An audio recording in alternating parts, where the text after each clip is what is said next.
GM, good morning. Welcome to the Milk Road Show, the daily crypto show for people who buy with a 5-year thesis and panic 20 minutes later.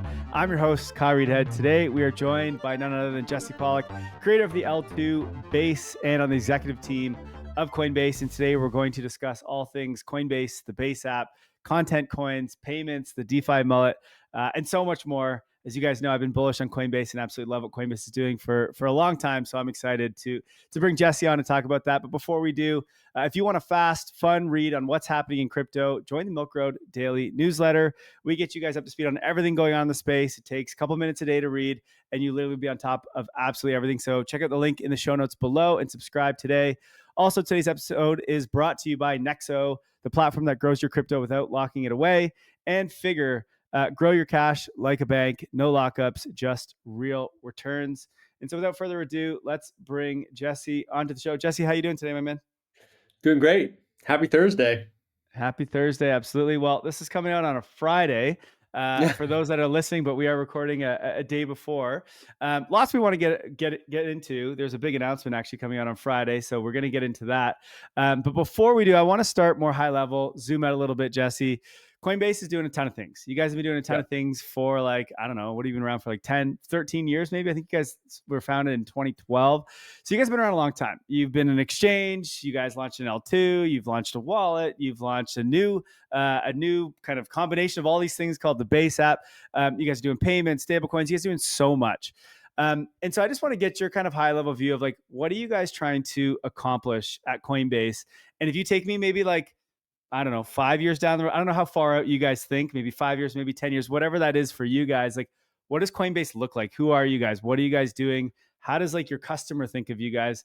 Give me the high level overview of what Coinbase is and what you guys are trying to do. Absolutely. Well, at the highest level, Coinbase's mission has always been to increase economic freedom in the world. And when we talk about economic freedom, we're really talking about the experience of people with money. And it's about property rights. It's about having access to privacy. It's about knowing that if you put your money someplace, it's going to be there the next morning. The ability to start a business without people trying to scam you or fraud you or bribe you. And the reality is that when you look at economic freedom around the world, it's not evenly distributed at all. Depending on where you're born, depending on where you live, you're going to have massively different levels of economic freedom. And then B, it's correlated, positive economic freedom is correlated with so many things: longer lives, happier families, better businesses. And so our vision from the beginning has always been, how do we increase economic freedom around the world? How do we make it so that everyone everywhere has the same access to opportunity so that they can all then build a better world together? And if you go back to the kind of early days of Coinbase, the kind of crazy thing about it is that Brian, our CEO, articulated this Coinbase secret master plan, which talked about kind of these 4 phases of how crypto adoption was going to increase economic freedom, how it was going to kind of take over the whole world. And it started with the actual cryptos. This is things like Bitcoin and Ethereum. Then you needed these kind of second phase of the ways to access that crypto. That's exchanges like Coinbase. Then finally, you have these consumer interfaces. These are things like the base app. And then, the fourth phase is that you have everyone living their lives on crypto, all powered by this global economy of apps that are built in this new decentralized way that billions and billions of people can use. And I think the first maybe 10 or so years of crypto, maybe even more, Bitcoin was invented in 2009. Here we are 16 years later. We're really stuck in phases 1, 2, and 3. And I think just in the last kind of couple of years, we've started to push into phase 4, where we actually have these apps, whether that's a stable coin, which I think about as an app, that's letting you send money to anyone, anywhere in the world instantly for free, or it's a new social network, things like the Base app or Zora or Farcaster, where you can get paid to post and you can earn more, or it's any of the other things around gaming or commerce that are starting to crop up. I think that that's just the taste of what we're going to see over the next 5 years, which is basically, now that the infrastructure is finally ready, we're going to see the whole world be replatformed on top of this infrastructure. And some of it's going to look familiar. You're still just going to be paying for your coffee or, buying that new thing online, but it's going to be running on new rails. And those new rails are going to make it so that It's accessible to everyone. So it doesn't matter where you live. You can have the same level of access. So it's faster, so it's cheaper, and so that you can actually build 10 times better product experiences that actually just make it easier for people to do the things that they want to do.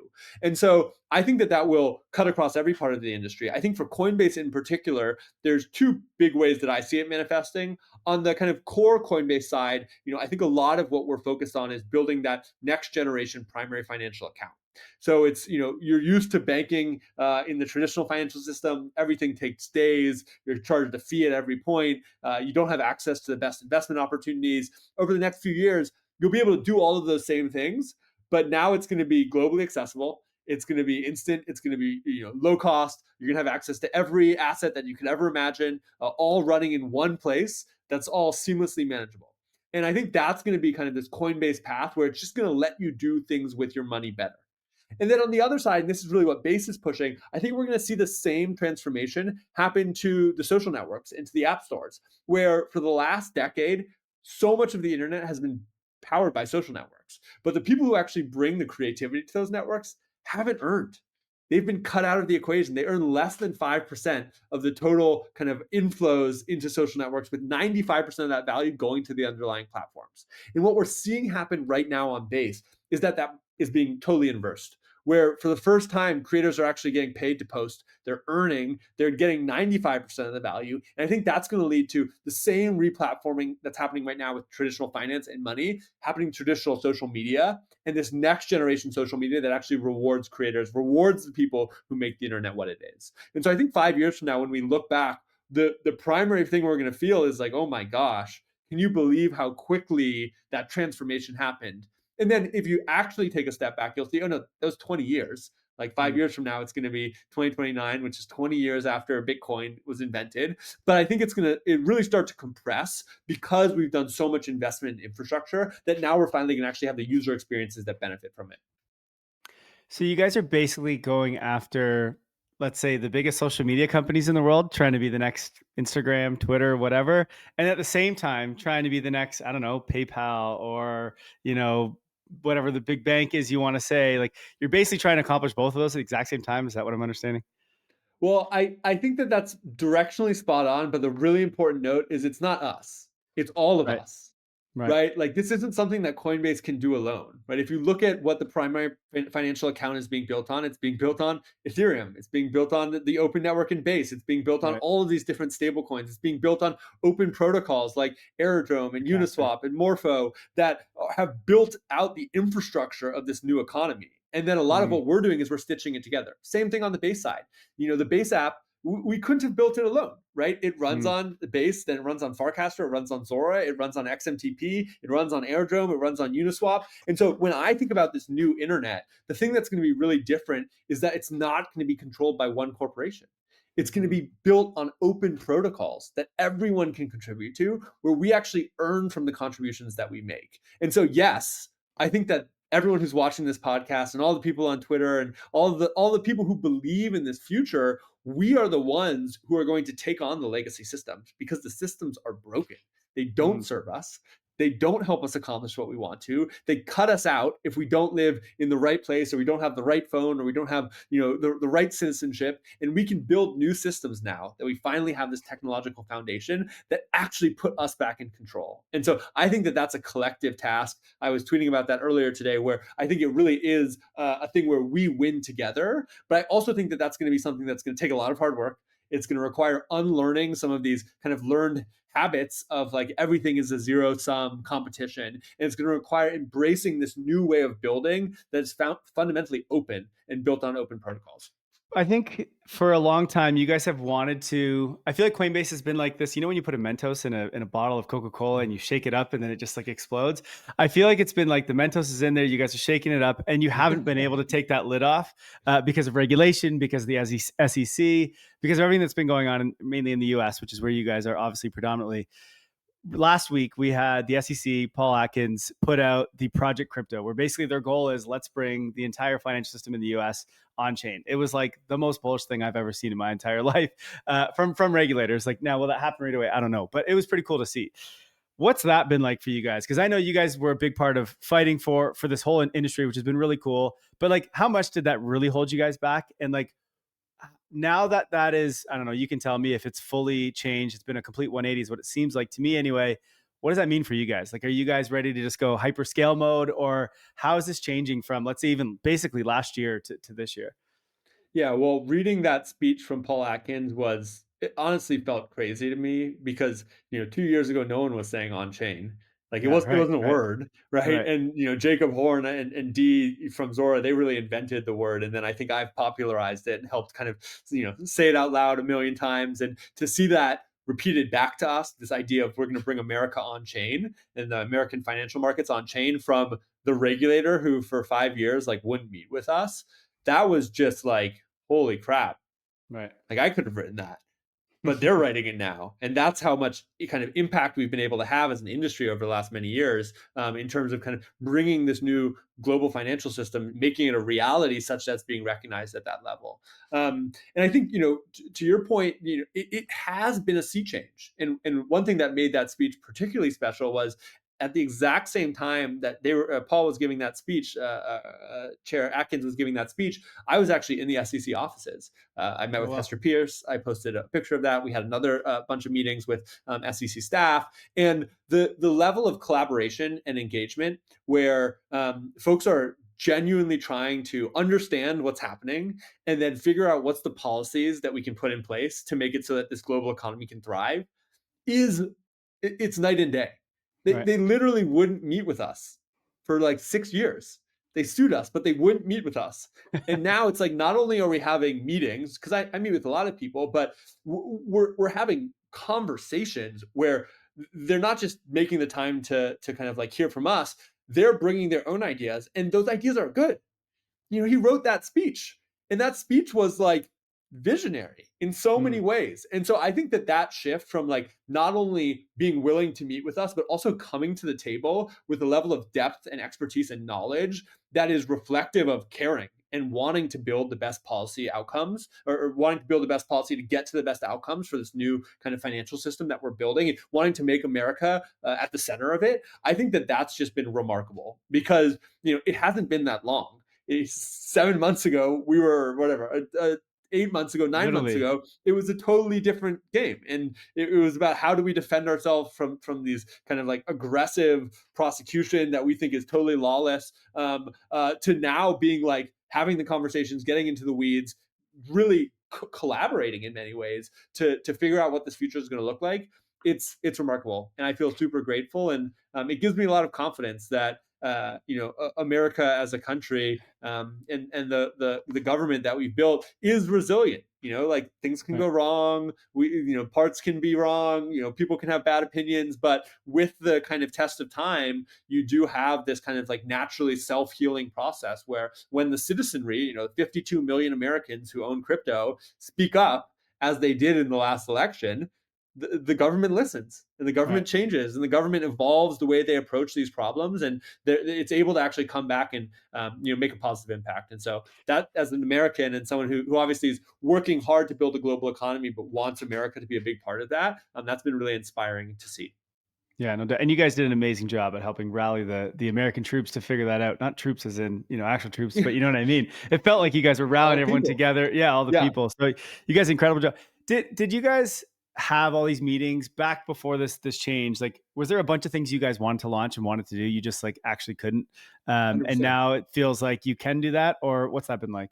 100%. Yeah. I mean, I think the past environment was one where there's so much uncertainty. And not only was there uncertainty, there was like active antagonism. Whereas, like, if we Right. did something wrong, we were going to go have to deal with being sued by, the United States regulator. It creates a culture of fear. And I saw it inside of Coinbase, and Coinbase is a public company that's, the industry market leader. But even at Coinbase, I saw how that impacted product roadmaps and vision and our ability to actually bring things to market. But then I also, building Base, have seen it firsthand with smaller builders. And there, Right. it's like if you think Coinbase is shaken by having regulatory uncertainty and not knowing if you're getting sued, Coinbase is also a $50 billion company Right. that Right. makes billions of dollars of revenue and can fund these defenses and can fund the political campaigns. If you're an average builder, you don't have any of that. And if you Right. get sued, you're dead. And so the culture of fear that it created among builders, and the way that that culture of fear then restricted innovation among builders, that for me was the hardest thing to see, because Mm, I saw builders spending more on legal fees than they were spending on engineers. And right. so it again, like, this is another thing that I've seen a massive sea change around, where really for the first time I feel like builders are unleashed right now, and they're able to say, oh my god, like, what if we were able to just focus on building great products, focus on designing things in the right way, and trust that we have the safety to actually build in this future that we're trying to build. And now I will say, I don't think our job is done. Like, we still need to pass kind of legislation to clarify the market structure. Obviously, there's cases in court right now. It was exciting to see parts of the verdict on Roman Storm yesterday. Also disheartening to see other parts, but I'm sure that's going to get appealed and continue to push through. We're seeing courts still look at cases. So we have a lot more work to do to make sure that crypto is kind of clarified as this piece of technology that's foundationally good for our society. But it has had a huge impact on the Coinbase internal environment and our ability to push and ship products, as well as the external builder community.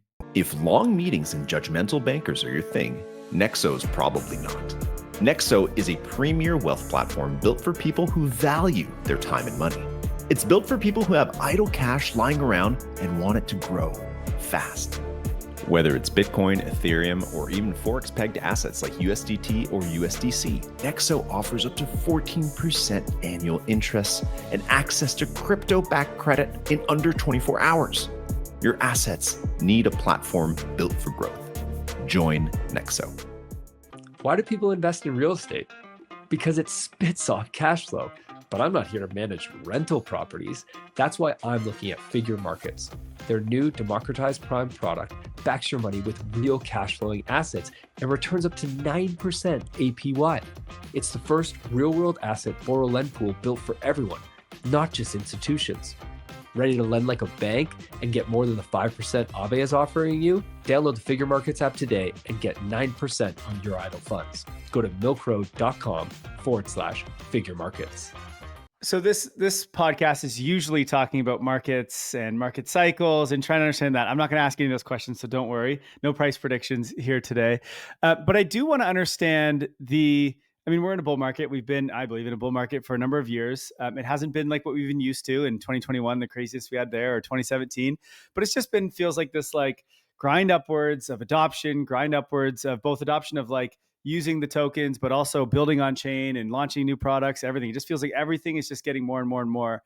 From your guys' standpoint, you guys are across, we're going to talk about some of your products in a second, but you guys do basically everything, right? From the institutional level, and whether it's custodying assets, it's your infrastructure or crypto as a service, let's call it. You've got wallets, embedded wallets, you've got, Base, the L2. You guys are doing so much. Talk to me about the demand in this space right now versus, let's say, maybe the year before or the year before or the year before. What are you kind of seeing at Coinbase in terms of just demand, whether it's institutions, normal people, builders, like however you see it? Yeah, well, I almost tweeted this yesterday, but I didn't. I feel like there's sentiment on crypto Twitter at times where it's like, oh, we're in a bear market because like prices are down.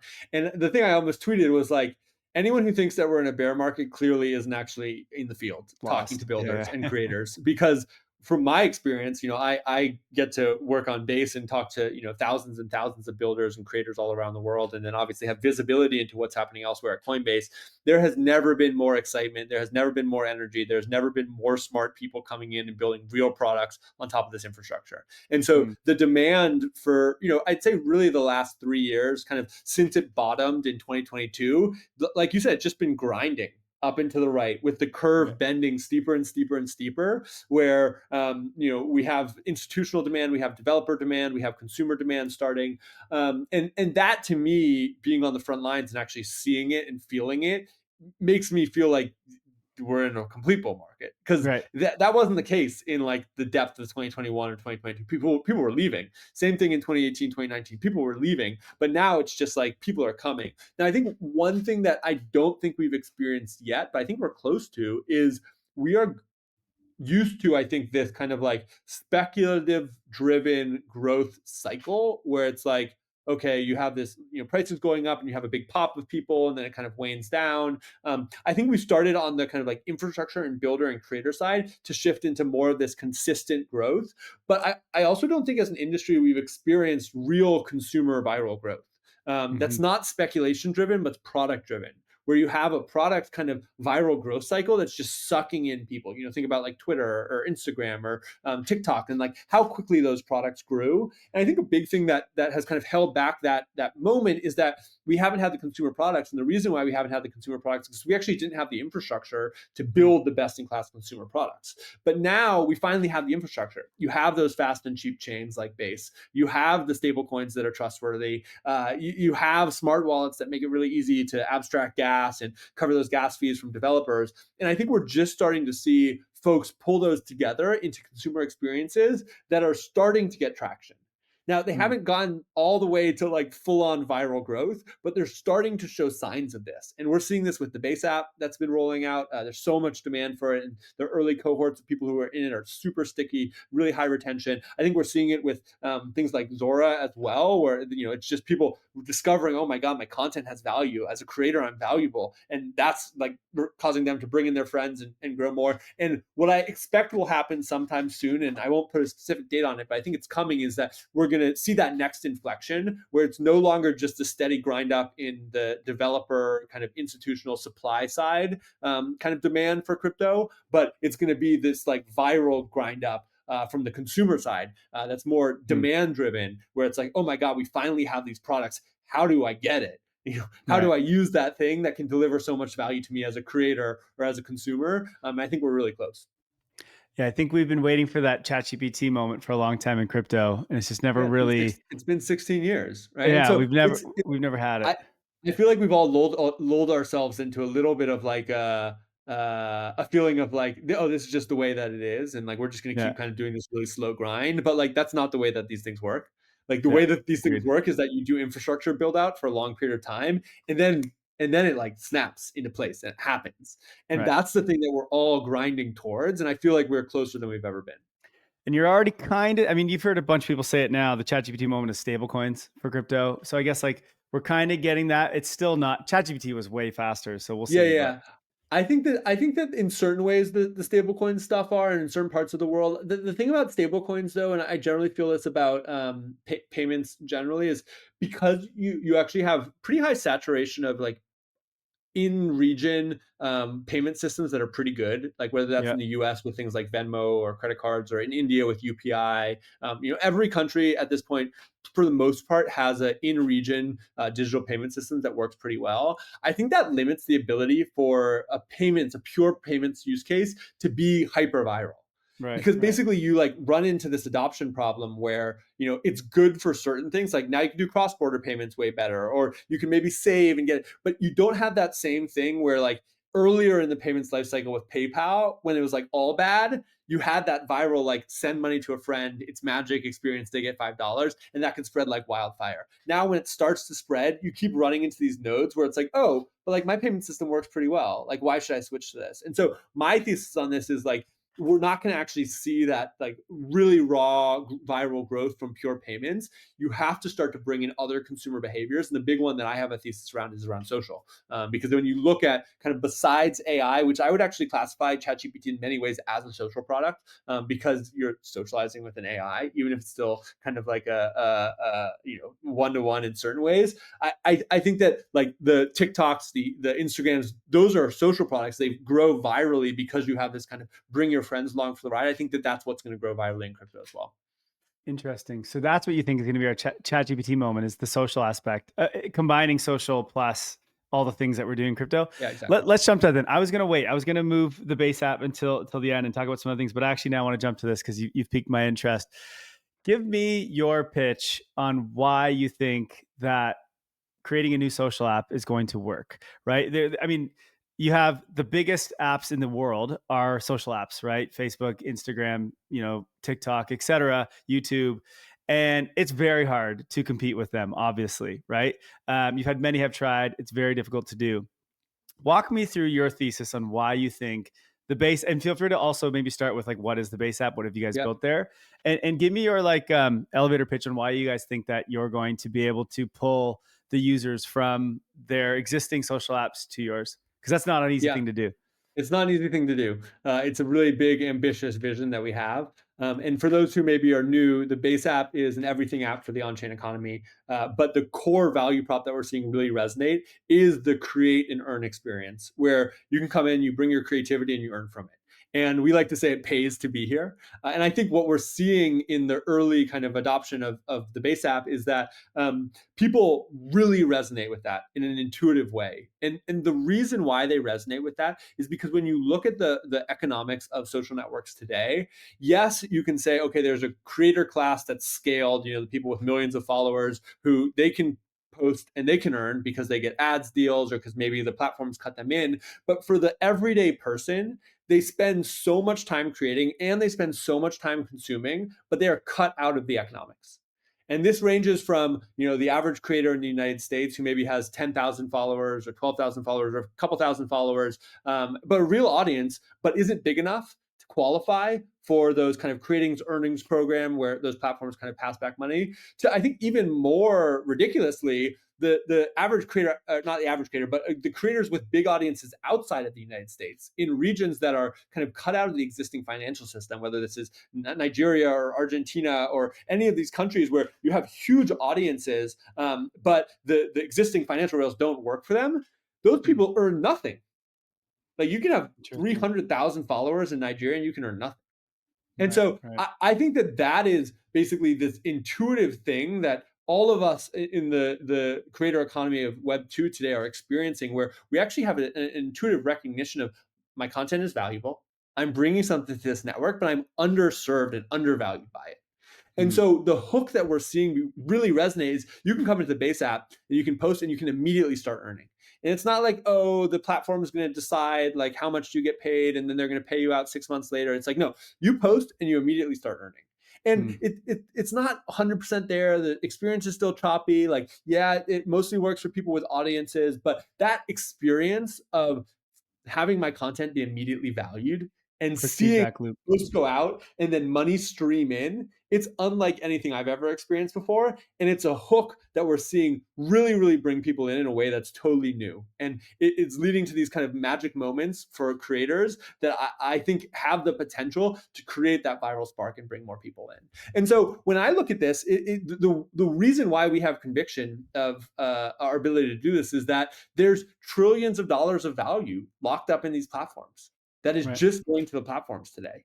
And that is a huge source of opportunity, because if we can figure out, okay, how do we build a new system that actually routes that value back to the creators, then the creators are going to start adopting it. Yeah, it's not going to be everyone at the beginning. It's going to be true believers who, are willing to take some risk, maybe willing to give up their scaled audience a little bit to experiment, because they want to be early, because they know that on new social platforms, it pays to be early. But then they're going to start to earn. They're going to start to realize, whoa, this system works better for me. And then they're going to start telling that story. And that story is going to start to spread virally, where it's like, this is working better for me as a creator. This new economy is working better for me as a creator. Now I'm going to go tell my fans. And then my fans are going to start to come over. I'm going to monetize better for my interactions with them. They're going to then have that same experience. And over time, the whole world is going to shift over. And then it's not just going to be the creating and earning that they're going to get to experience. They're also going to realize, oh, I can earn, 4.5% on my dollars here instead of 25 basis points. And I can, message my friends here and play fun mini apps like directly in line. And it actually just works better for me as an economy to live my whole life in this new kind of everything economy that's being built on chain than it does for me to live in this fragmented kind of hard to use, gate kept and kind of toll feed at every point economy that exists off chain. And so, it's not going to happen overnight. I don't think we have the perfect product experience, but the early sparks that I'm seeing and the data that we're seeing from kind of the beta is really, really, really positive. And I think from talking to customers, there's just this intuitive grokking of they know the systems are broken, whether it's the money systems or the social systems, and they want something new. And they can intuitively feel, oh, wow, this new system has a ton of potential. We want to be a part of it early. Well, I mean, we just talked about how long it's taken for crypto to get even where it is today, right? We had to start with those who are a little bit crazier at first, right? That would, buy Bitcoin or mine Bitcoin early on, and it's gotten more and more and more. And now it's basically mainstream. And I think the same is going to happen here. First, I want to say you guys have built something incredible. I've been watching. Oh, not even you guys, right? It's been like you said, it's been the community that's really built a lot of these things. It's Farcaster, it's Zora, it's so on and so forth. And I've been able to play around with a lot of them, and I love what you guys are doing. And I love innovation. I love experimenting. And I think you guys do just the best job at that. So kudos to you guys. I want to just ask, I want to take the other side of it. So I'm not a bear. So don't take me the wrong way. But I know the audience probably thinks this too, is like anyone who was around last cycle, let's call it, this same kind of promise happened with NFTs, right? It was like, okay, well, we're going to have these NFTs and the artists are going to make all this money and everyone's going to come over there and all the artists will come. And then that didn't end up happening. There was also, I can't remember, but the creator coins from the 2017 world. I can't remember the name of what it was, but anyway, so same kind of idea. What is it different about what you guys are doing that this has staying power, you think? Yeah. Yeah. So one is, I think it's worth recognizing that the infrastructure has come a long way from 2021, definitely from 2017. When we were doing NFTs in 2021, it was all on L1 Ethereum. You were paying tens of dollars of gas, hundreds of dollars of gas. The kind of like product experiences around it were super janky. And I think since then, we've made it so it's fast, it's cheap, it's easy to use. The experiences are getting better and better. Like if you use the base app today versus like where Coinbase Wallet was in 2021 or, MetaMask, like it's a completely different experience. It's something I can actually give to my friends and family and they can get it. So I think that's the big one. I also think that, candidly, like we've spent a lot of time thinking about what are the economic models that actually are going to work better here. And this has been something that's been pretty controversial on Twitter over the last 6-7 months, but we've zeroed in on this idea that coins are a really simple economic tool, both for kind of capturing and representing the value of content, but then also for representing the value of creators. And that there's something that you can really powerfully do by bringing those two together, where you can create this flywheel where the more powerful and valuable content a creator makes, the more that creator is going to be worth and the more they're going to earn. And I think Zora, credit to Jacob and Dee and team, they've really been at the forefront of this. But if you look at the design that they've kind of built out with the Zora product, where every profile is a coin, and then every single post is also a coin, and those things get paired so that now whenever there's demand for the posts and content, it actually drives back value to the creator. That's new. Like 100%. Crypto Twitter talks about flywheels. That is a flywheel. That is a flywheel that accrues value to the creators as they create more great content. And it is on-chain native. It's not skeuomorphic to the existing Web2 systems. It is a completely net new innovation that I believe is a really fundamental unlock that is going to just make this work better for creators. Because now it's not like, create a creator coin and then have this like totally lossy experience where like you're trying to figure out how do you get people to pay attention to the creator coin. It's like I'm trying to like create content and then hope that people see the content, like the content, and then like go find the contract address and then put it into an experience and like connect up. Oh, if I go buy this thing over there, like maybe attention will seek back to it and it will eventually work. No, it's like you create your creator coin and then you create content on chain. And if you create good content, people are going to consume it and then you're going to make money. And that is a fully on-chain value loop. And so I think that's the second big thing, is that we actually have iterated not just on the core infrastructure that can make it easier to do these things, but actually on the economic structure that I think gives us something more sustainable that can actually dial this experience in really to make it work for creators. And then the third thing that I'd say is, there's a famous maxim in startups, which is like most startups are not wrong, they're just too early. And I think that is like very true. And I think that that's very much the case here as well. It's like, there's a reason why these things keep coming back. And it's not because they're bad ideas. It's actually because they're good ideas. It just takes a long time to figure out how do you turn the good idea into an implementation that actually can work at the scale of billions of people and compete with these products and platforms that have spent trillions of dollars, perfecting the existing Web2 social product.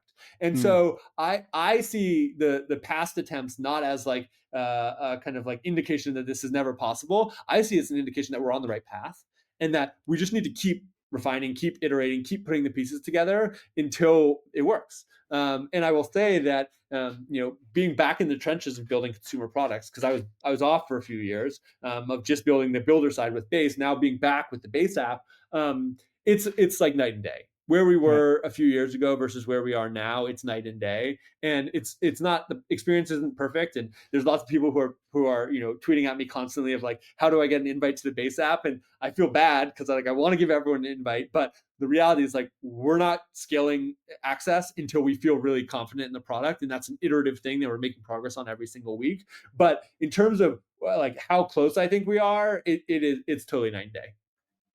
So that was actually, I have two questions, which are actually from the community, which is one, when are we going to get to access the Base app? So you tell me whatever you can on that. And two, are we going to coin this podcast? And I was like, I don't know how to do that, but I'm sure Jesse does. So you tell me. Yeah. So one on when are we can get access to the Base app? We are rolling it out. It's slow. We know it's slow.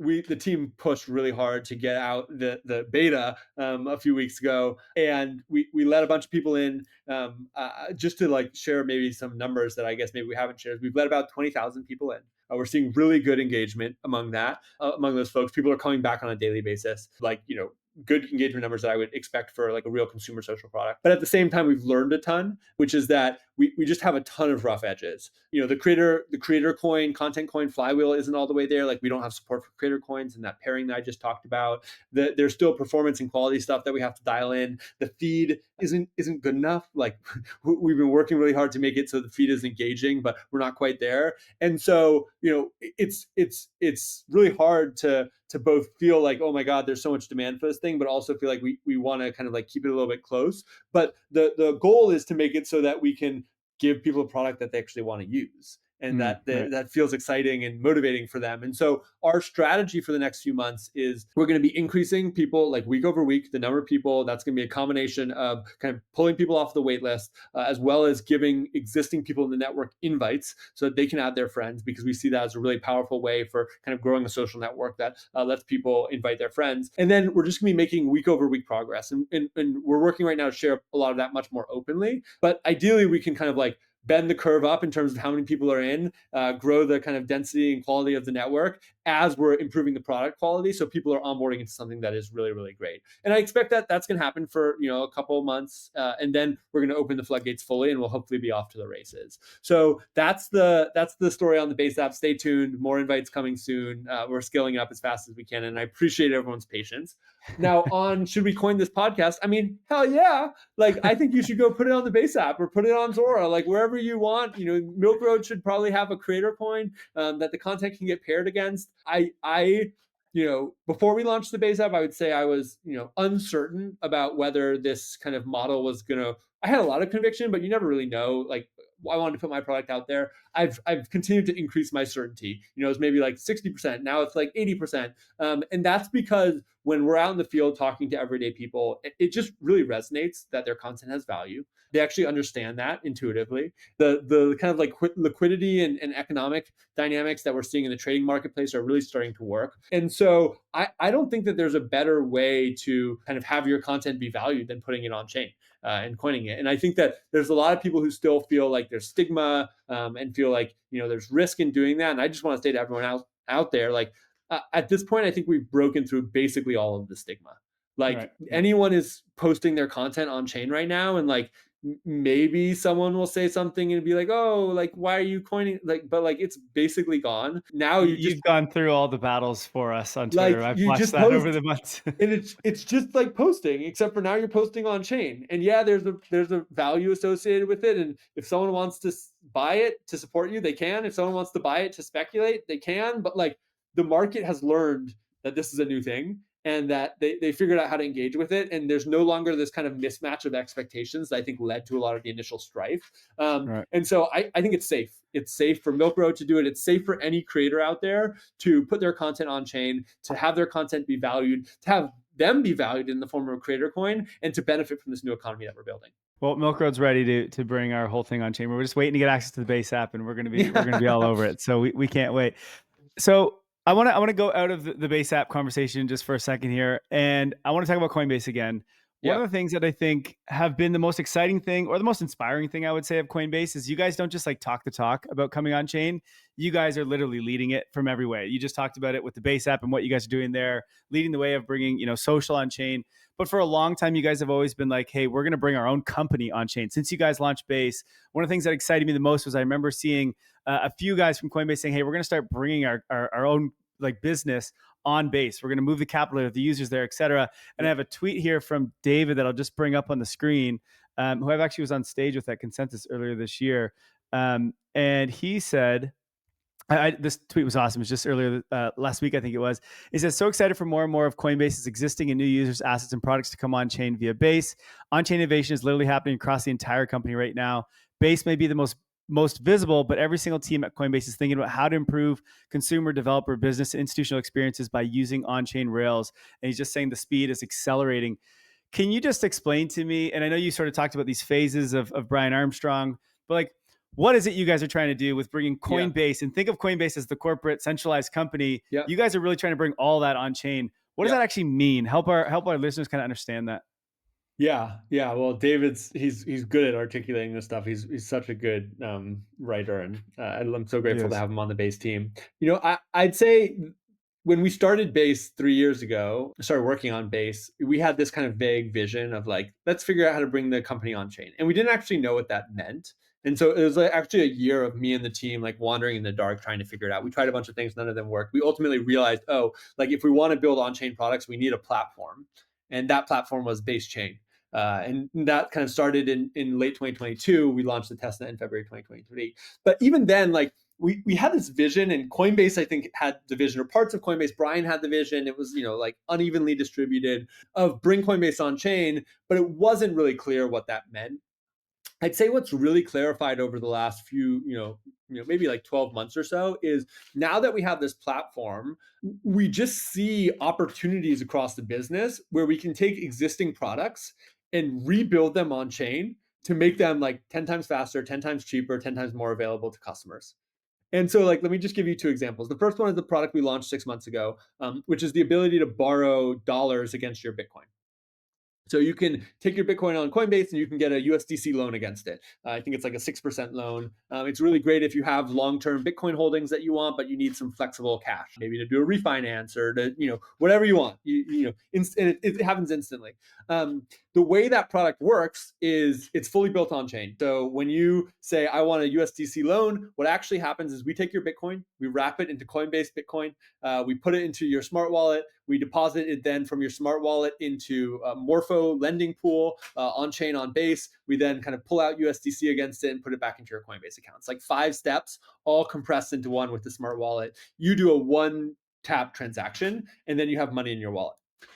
It's a beautiful thing. And at this point, I think there's like $1.3 billion of Bitcoin locked up in this product with like $600 million of USDC kind of borrowed against it. But the really remarkable thing about this product is we actually had the same product like 4.5 years ago that we shut down. And that product was built on the centralized rails. So it was built with like our balance sheet where we were lending to customers and we were doing all of it off chain. And we had all of these licenses that we had to get because we were sitting as an intermediary and we had to build all of these different systems. And we shut it down because even though customers really liked it, it was so complex for us to manage. We had to be doing liquidations and figuring that out. We had to be managing the licensing because we're actually sitting as a lender. We had to have the capital because we were literally lending from our books to our customers. And all of that made this product that, customers liked, but because it was so complex for us to run as a business, we couldn't do it. So we shut it down. And then we got to the point where the infrastructure of on-chain matured enough where it's like, okay, now we can build that same product, but it runs on chain, so we don't have to build any of the backend systems. The liquidations and all that stuff is managed by the markets, smart contracts, Morpho. We're not providing capital because it's all provided by other lenders, folks like Spark, who are lending into that and earning market rates. And we're no longer sitting as this intermediary lender because really what we're doing is we're just enabling customers to access those lending pools. And so we're just the front end. And that meant that it could be cheaper for us to operate, cheaper for the customers with better cost of capital, more accessible globally, and way faster because they didn't have to sign all these crazy forms. They just signed the transaction. that Right. put the money into the smart contract and then got the USDC and get out against it. And so that for me was the first time where I was like, holy crap, like Yeah. one-to-one product comparison, this is 10 times better. Right. 100%. And it's now like scaling way faster, and it's gonna bring tens of billions of dollars of capital on chain. So I think like you can kind of imagine that that's one example, but like every single part of Coinbase's business in some way looks like the old borrow product. Where it's like Coinbase was started in 2012. And so there's like this long, history of we built all these products off chain before smart contracts existed, before Ethereum existed, before Base existed, and they've worked and they've given customers access to capital, etc., access to trading opportunities, but they're built in the old way. And now a lot of what our work is it's like looking across every single part of the business and being like, okay, let's take that one and build it on chain. And so another example, which is this is coming out on Friday, and so I can talk about it openly, is the next big product that we're launching the ability for anyone on Coinbase to trade any asset on Base. And that's not happening by us importing all of those assets into the Coinbase centralized exchange. Because what we've seen is that it's super operationally intensive to onboard all of these assets into the centralized exchange and manage liquidity and do all of the integrations with our off-chain kind of ledger and custody and all that stuff. And so instead, what we're doing is we're taking the same infrastructure we used for the borrow product, and we're just making it so that now they can swap on any DEX for any asset on Base. But from a consumer experience perspective, it just feels like they're swapping in Coinbase. And there, like we've just simplified it. We've made it so instead of having to bring all of this economy into our old legacy systems, we're just using our interface as a browser into like this index of the entire on-chain economy that's happening on Base. And that means we can give our customers 1,000 times more opportunity because now they can access millions of assets instead of hundreds of assets. We can do it in a super cheap way because we're just providing this interface into these smart contracts in the chain, and we can just provide value. And I think that's the thesis, is like we know what it takes to run all these systems off chain, and now we're seeing firsthand what it takes to run them on chain, and we just want to move everything over because it's going to let us be faster, cheaper, more global, and provide better experiences to our customers. And I'm excited to see it scale across our business. And then importantly, like I think we're just at the vanguard, like we're the first, but this is going to happen to every single business in the world. It's so obvious from the inside 100%. of Coinbase when you see it, where it's like, of course, because now Well, this that's thing that was like hundreds of thousands of lines of code is like 300 lines of smart contracts, and it plugs into your wallet, and it's infinitely easier to maintain because it's running on a global computer that never goes down. Like, yeah, Right. It's way better. So I think every This is business what- will do it over the next decade. And that's what David said at the end of his tweet too. He's like, once we do it for ourselves, we're going to go and teach all the Fortune 500 companies how to do it too, right? And I was like, oh yeah, like what? And we are, super smart like we just launched this Shopify integration where yeah. It's rolling out still, but you're going to be able to pay with Base Pay or any crypto wallet, USDC at any Shopify store. And the big thing that we did with them is we basically spent 9 months with the Shopify core teams working to figure out, okay, how do we re-platform like hundreds of thousands or millions of lines of code that do all of this complex stuff of settlement and escrow and taxes and merchant of record in their off-chain systems onto smart contracts. And it distilled into like 800 lines of code. Right. Straight up. 800 lines of code. And we could really only figure it out because they're the experts. And like it took us working with them to design this commerce payments protocol that came out the other side. And I think that will happen again and again, where you need the off-chain expertise because that's the complexity to figure out how do you bring it on chain. But I think that same pattern will repeat again and again and again, where it's just way better to do it in this new way because the platform is infinitely powerful. Interesting. And by the way, for the listeners, this is the DeFi mullet, right? We've talked about this a ton on the show, and Bankless has done it as well. We've been going at this, and this is exactly what you guys are building with attaching Morpho into the Coinbase app, bringing the DEXs into the Coinbase app. This is exactly it, right? And it makes so much sense. And I wrote a report, I don't know, a couple months ago now that said, Coinbase can become $1 trillion company. And my thesis was around it was basically comparing to why did Amazon become bigger than Walmart when Walmart was the biggest retailer in the world? And it was like, it did it internet native. And so there was just so much more efficiencies. And that's exactly what Coinbase is doing. Originally when I wrote this, this is what Coinbase is doing for the financial system. Now you're also doing it for the social media world too. So like maybe it's even bigger than that. I don't know, but it's impressive to see what you guys are doing. And I think it's really, really cool to do it yourselves and then go and teach. Let's wrap up here, because I think we've been going for a bit too long, and I know you've got, you're busy. So we'll start to wrap up. I just want to ask one last question, which is, what's next for you guys? You guys have done so much already. And I know, I was listening to the earnings call, was it last week? And Brian talked about, tokenized equities, prediction markets. There's all these other things that you guys are going to do. And you guys launched kind of the idea of the everything exchange, I think it was. And so it looks like there's a lot more coming. What can you tell us, and what can you walk us through there? Yeah, well, I like to say it's still day one. We haven't hit the inflection point. We haven't earned our keep yet. We'll get to pat ourselves on the back when the whole world is on chain. And I think it's going to happen fast, but we got a lot more work to do to get there. I'd say like two things that I'm excited about. One is the everything exchange. And I think this is really just a new vision for the Coinbase product that Brian and Max and others are driving, which is that once you start to have this infrastructure to do everything on chain, we can then bring all the assets of the world on chain too, and then trade them all in one place. And I think really that's what Coinbase will start to be, is like, it will be your primary financial account, and that primary financial account will give you access to this everything exchange. So that whether you want to buy stocks or bonds or, meme coins or content coins or creator coins or whatever it is, it's all in one place. And then you can manage it alongside all of your other money. You can do payments. You can really do anything you want with money in one place. And I think that is the kind of path that Coinbase is charging down right now. There's definitely a feeling of like, now is our time and we got to go. And the team has locked in to deliver that. And I'm excited about the progress that they're making. On the base side, I think it's about getting the base app to market. And it's about continuing to grow this economy that we've really started to see take off in the last few months. I'm so excited for the launch of Coinbase DEX integration, so that now every asset on Base is going to be instantly purchasable on Coinbase. So if you launch a creator coin on Zora, or you start publishing content on the Base app, like you can send it to your grandma or your grandpa or your friends who have a Coinbase account. They'll instantly be able to buy it. Hold on, every content coin is going to be available in Holy, every creator coin, every coin. It's the everything exchange, right? And then as we have more and more assets on Base, all of those will be available too. And so like that, I think is going to inject a ton of energy into the Base economy. And I think like our goal is to bring this economy to even greater heights and to bring it to even more people. And so, we're doing that with a front door in the Base app. And then we're also doing it in a bottoms up way by bringing other products, companies, businesses on chain all around the world.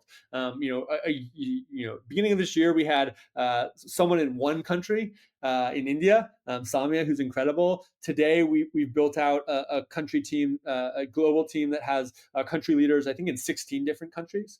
My goal for the end of the year is to get to 25. Next year, I want to get to 100. And so we're really feeling like we're within striking distance of having the consumer product and the economy that can really start to meet this mainstream need of a better system, whether that's social media or faster money, faster payments, better chat that's encrypted and trustworthy, easier trading. And we want to bring that to everyone in the world. And we want builders and creators to be at the center of it. And so that's what we're going to do. It's going to be a lot of hard work, but I'm super excited about the momentum we have right now. And I'm excited to see what we accomplish over the next year or so.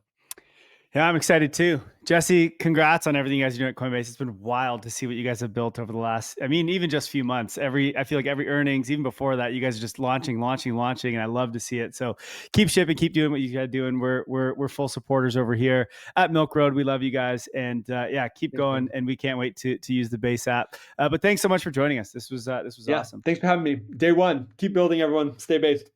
Day one. All right, everyone, a quick friendly reminder before we wrap up. The information we shared today is just for educational purposes. It's not financial, legal, or tax advice. The views and opinions expressed here are our own and are not and don't represent professional advice. Stay informed, stay safe, and we'll catch you next time. Thanks, everyone, for joining. Take it easy. Crypto still has two major problems. First, a lack of privacy. On-chain transactions are public by default. Second, using your most valuable tokens for everyday actions feels wasteful. Midnight solves both with a dual token system. Night is your store of value, designed to hold.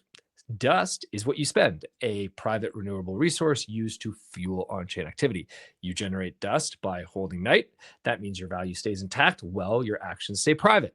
No more burning your bags, no more exposing your wallet to the world. And now the Night airdrop is live. Go to midnight.gd to claim yours and explore the ecosystem. Secure your spot before the Glacier airdrop phase ends. Check it out today. As always, if you liked today's episode, please hit subscribe and make sure you follow us so you don't miss out on the next one. There's also a link in the description to our free 5-minute daily newsletter where we simplify crypto for you while making you laugh. And if you're willing to step up your crypto investing game, we're going to also leave a link for Milk Road Pro. You get access to our portfolio where you can see exactly what we are buying. This is your #1 resource to help you invest successfully in crypto. One final note, this show is for educational purposes only and nothing we say is financial advice. Investing in crypto or any asset is risky and you should never invest more than you can afford to lose. Thanks so much for listening in, my friends. Have a wicked awesome day.